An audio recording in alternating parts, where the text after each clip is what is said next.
Hello everybody, my name is Luke Marr, and this is Hot Mode. Today on Hot Mode, we're going to be discussing Raf Simons going to Calvin Klein.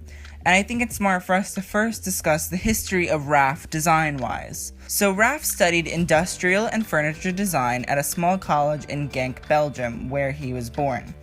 He became friends with stylist Olivier Rizzo and photographer Willy Vanderperry, where they discussed brands like Margiela and Helmut Lang in their youth during college. He then went on to intern for Walter van Beirendonck, one of the legendary Antwerp Six. Beirendonck brought him to the all-white show of 1991 by Margiela, where Raf found fashion to tell a story instead of being solely about business, and he fell in love. Raf applied to the Antwerp Royal Academy, one of the best design schools in all of Belgium, but the head design professor suggested that he start his own label instead. So his first collection were his portfolio pieces for the Antwerp Royal Academy. He officially launched his menswear label in 1995, and after critical acclaim, Raf was asked to become the men's and women's wear designer for Jil Sander in 2005. He flourished at Sander under the Prada group and even started a secondary line for the brand called Jil Sander Navy. Simons' last collection for Sander was heavily Dior-inspired with the iconic Dior florals and simple minimal dresses, but draped quite opulently. This was his confirmation to show that he would work well at Dior, and his announcement of creative director in 2012 soon followed. His first collection was marked with having some of the top industry people and designers from the fashion industry in attendance. Albert Elbaz, Anna Wintour, who never normally goes to couture, skipped Wimbledon, her favorite event of the year, to attend the show, Edward Enninful, Diane von Furstenberg, Christopher Kane, Nick Knight, and etc.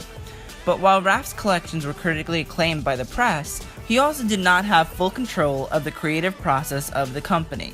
Not only was Chris Van Asch kept as Dior Homme creative director, but the company was so big that it would be hard to control advertising, social media, and so on. So after 3 years at the historic house of Dior, he left gracefully.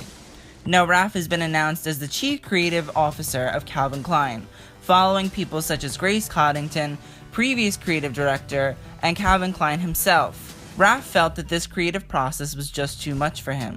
He was producing so many collections that he felt he had no time to incubate ideas.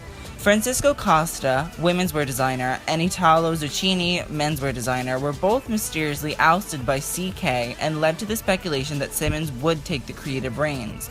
So next we're going to discuss whether or not Raf's aesthetic will match Calvin Klein.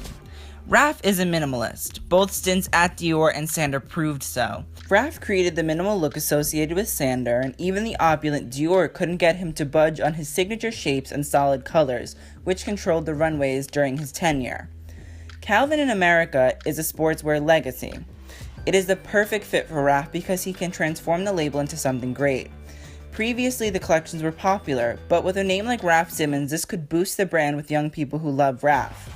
He is a cult icon in Japan with 2 storefronts, and loved by many young men for his collaborations with Fred Perry and Adidas. What will Raf do at Calvin Klein? Raf could boost the brand exponentially. This is a new thing where a critically acclaimed European designer comes to a large American company not solely based on design-wise clothing. Calvin makes its money off of underwear and the CK line, not collection pieces.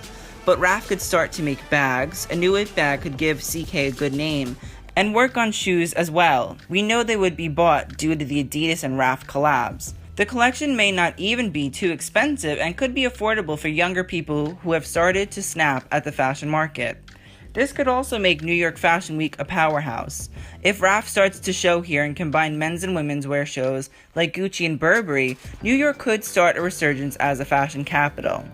Raf could also start to revolutionize the CK menswear.